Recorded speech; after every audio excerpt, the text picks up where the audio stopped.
My channel. आज हम करेंगे जनरल साइंस का सामान्य अध्ययन का हमारा टॉपिक प्राचीन भारत के बारे में। हमारा भारत पहले कैसा आया था। फर्स्ट है भारत का नामकरण। भारत का नामकरण कैसे लिया गया। अब हम भारत को क्या बोलते हैं, इंडिया अथवा भारत। भारत को अब हम बोलते हैं इंडिया और भारत।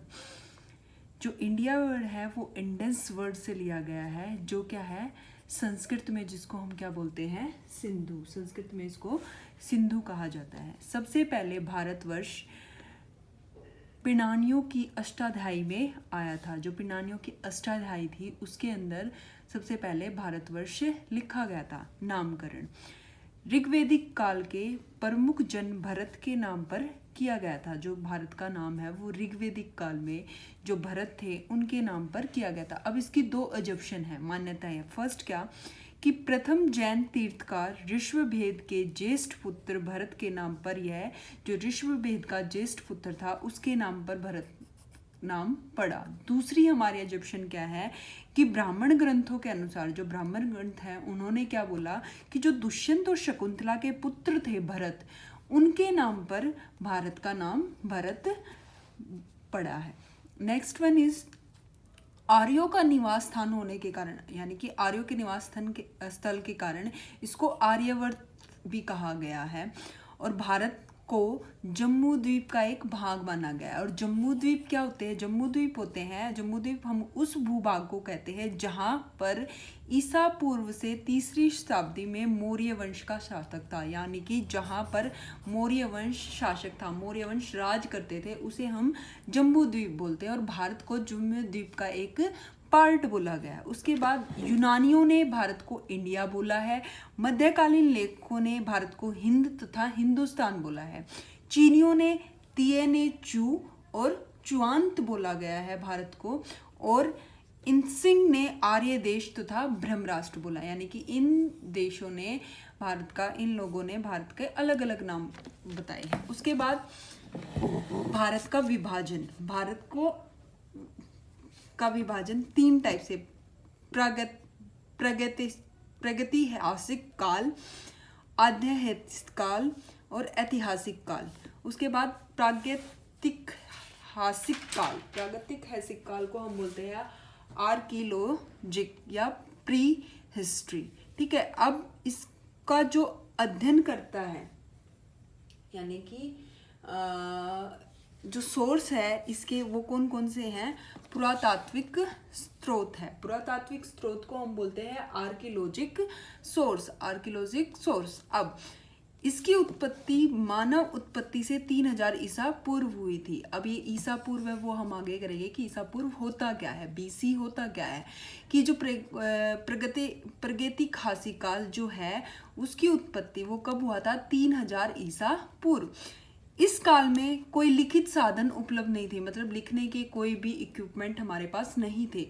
मानव का जीवन पूर्णतः सभ्य नहीं था, मतलब मानव के जीवन के बारे में उसको सभ्यता नहीं थी, था ही नहीं, मानव के जीवन की नॉलेज थी ही नहीं।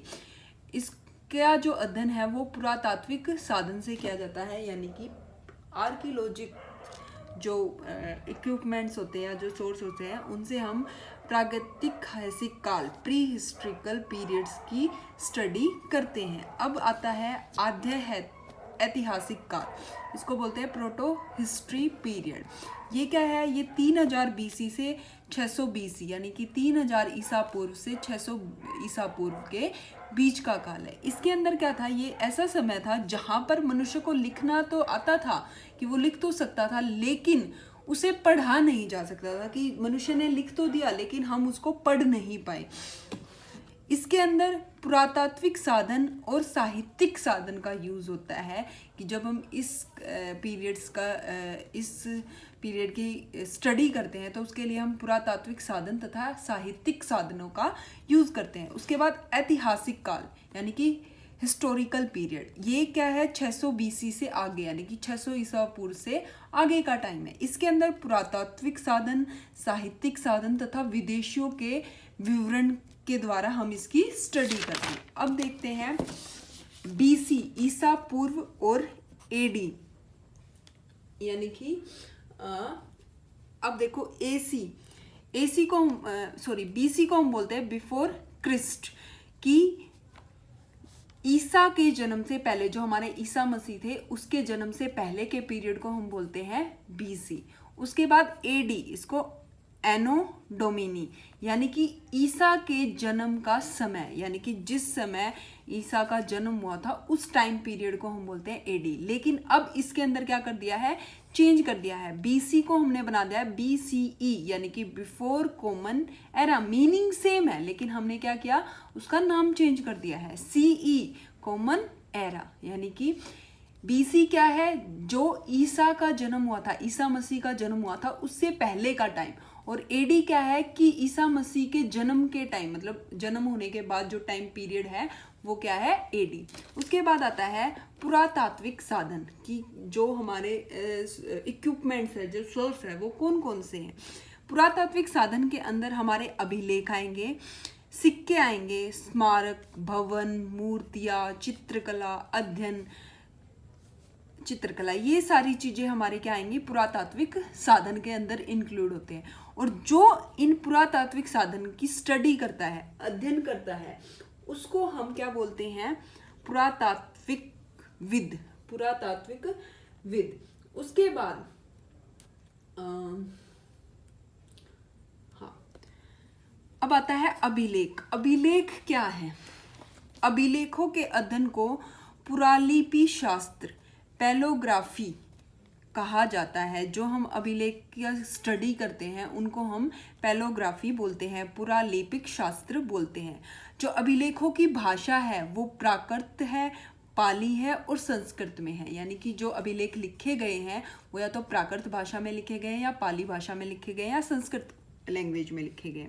सबसे जो पुराना अभिलेख है वो हड़प्पा सभ्यता की मोहरों से मिलते हैं। जो हड़प्पा सभ्यता में जो स्टैंप यूज की जाती थी, जो मोहर यूज की जाती थी, वो हमारे सबसे पुराने अभिलेख है, जो कब थे, 2500 बीसी, यानी कि 2500 ईसा पूर्व थे। नेक्स्ट इज 1837 में जेम्स प्रिंसेप ने, जो हमारा अशोक अभिलेख, अशोका अभिलेख है, उसको सबसे पहले पढ़ा था। कि जो जेम्स प्रिंसेप थे उन्होंने सबसे पहले 1837 में जो अशोक के अभिलेख थे उसको पढ़ा था। अब क्या, भारत का सबसे प्राचीन अभिलेख, भारत के बाहर, मतलब ये तो क्या था, भारत का था, अब इंडिया से बाहर जो सबसे ओल्डेस्ट, जो प्राचीन अभिलेख है वो क्या है, पश्चिम एशिया या एशिया माइनर के बोग्जकोई में है। यानी कि जो सबसे पुराना है इंडिया से बाहर जो अभिलेख है वो कौन सा है, पश्चिम एशिया में या एशिया माइनर के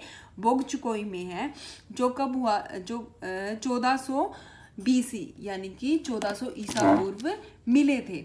इसमें क्या था, इसमें इस अभिलेख में भगवान इंद्र, मित्र, वरुण और नातस्य देवताओं का वर्णन हुआ है। नातस्य देवताओं के बारे में बताया गया, नाम लिया गया है। उसके बाद रुद्रदामन का जूनागढ़ अभिलेख, जो रुद्रदामन का जूनागढ़ अभिलेख है वो सबसे पहले संस्कृत में लिखा गया अभिलेख है। कि जो ऐसा पहला अभिलेख कौन सा है जो संस्कृत भाषा में लिखा गया है वो क्या है, रुद्रदामन का जूनागढ़ अभिलेख। नेक्स्ट इज आते हैं सिक्के, कॉइन्स। सिक्कों के अध्ययन को मुद्रा शास्त्र कहा जाता है। कि जब हम सिक्कों का अध्ययन करते हैं उन्हें क्या बोलते हैं, मुद्रा शास्त्र, न्यूमेस्मेटिक।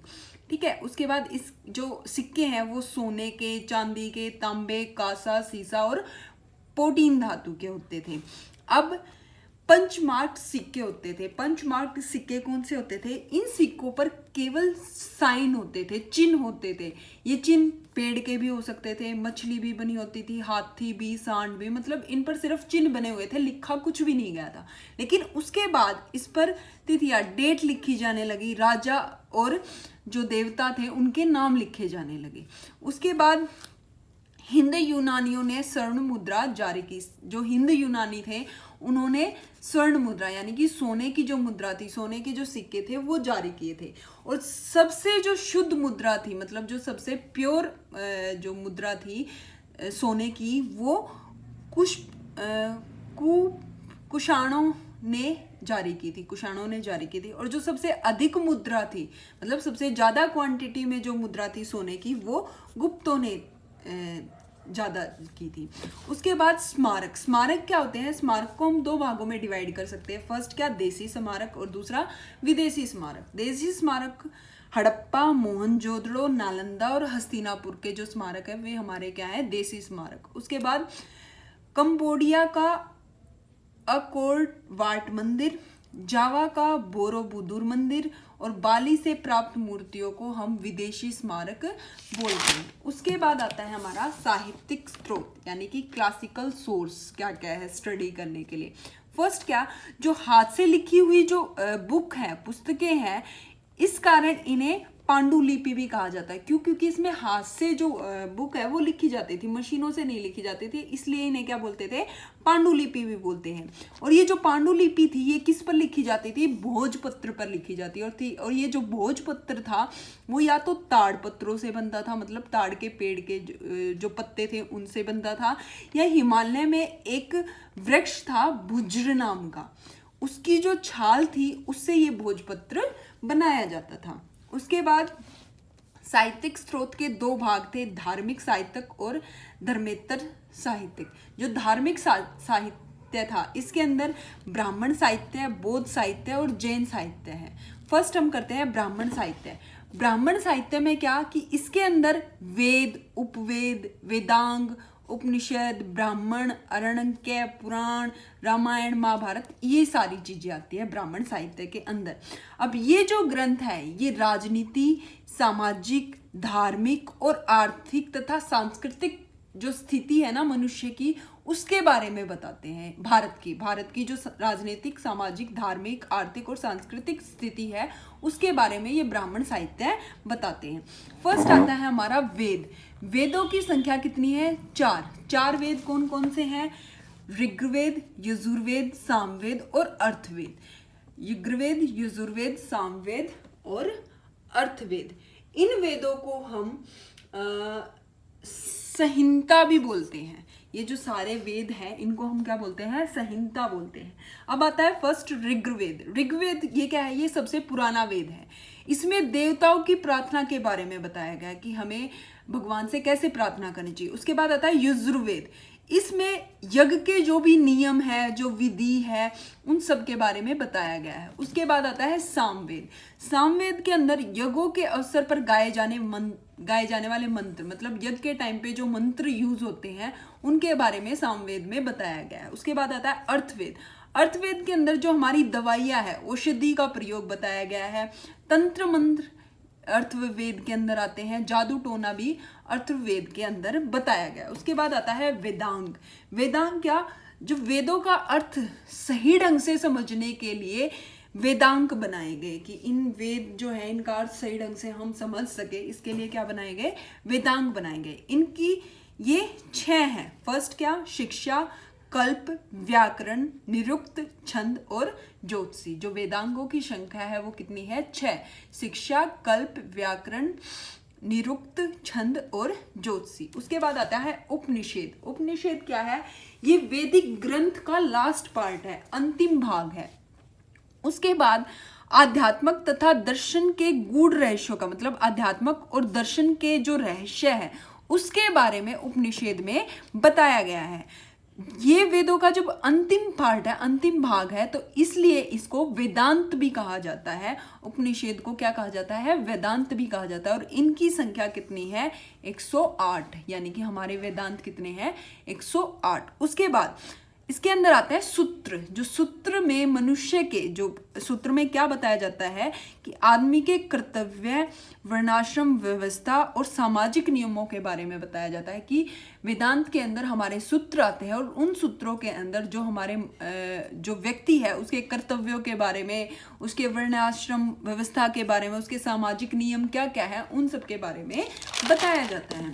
उसके बाद सूत्र की जो संख्या है, हमारे जो सूत्र है वो 3 है। श्रोत सूत्र, ग्रह सूत्र और धर्म सूत्र। यानी कि सूत्र हमारे 3 टाइप्स के हैं, श्रोत सूत्र, ग्रह सूत्र और धर्म सूत्र। उसके बाद आती है स्मृतियाँ। स्मृतियाँ क्या है? इनकी रचना सूत्रों के बाद हुई। उसके बाद इन्हें हम धर्मशास्त्र भी बोलते हैं। मनुष्य के जो जीवन काल है, मनुष्य का जो जीवन काल है उसमें जितने भी क्रियाकलाप होते हैं, जितनी भी एक्टिविटीज होती है, वे क्या होती है, इन स्मृतियों में मिलती है, स्मृतियों के द्वारा इनकी जानकारी प्राप्त होती है। उसके बाद जो मनुस्मृति है और याज्ञवल्क्य जो स्मृति है वो हमारी सबसे प्राचीन स्मृतियां हैं। उसके बाद आती है रामायण।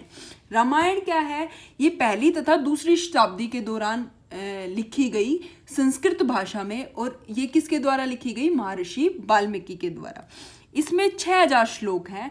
कालांतर के टाइम पे इसमें 12000 श्लोक हो गए और उसके बाद इसके अंदर 24000 श्लोक हो गए। उसके बाद इसे चतुर्वशंती शास्त्री संहिता भी कहा जाता है। इसका दूसरा नाम क्या है, चतुर्वशंती शास्त्री संहिता।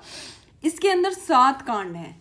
7 कांडों में बांटा गया है रामायण को। कौन कौन से, बालकांड, अयोध्या कांड, अरण्य काल, किष्किंधा काल, सुंदर कांड और युद्ध कांड और उत्तर का कांड। ठीक है, उत्तर कांड, ये 7 कांडों में रामायण को बांटा गया है। Next one is Mahabharata. Mahabharata जो है वो 4वीं शताब्दी में महर्षि व्यास ने लिखी। इसके अंदर 8800 श्लोक है।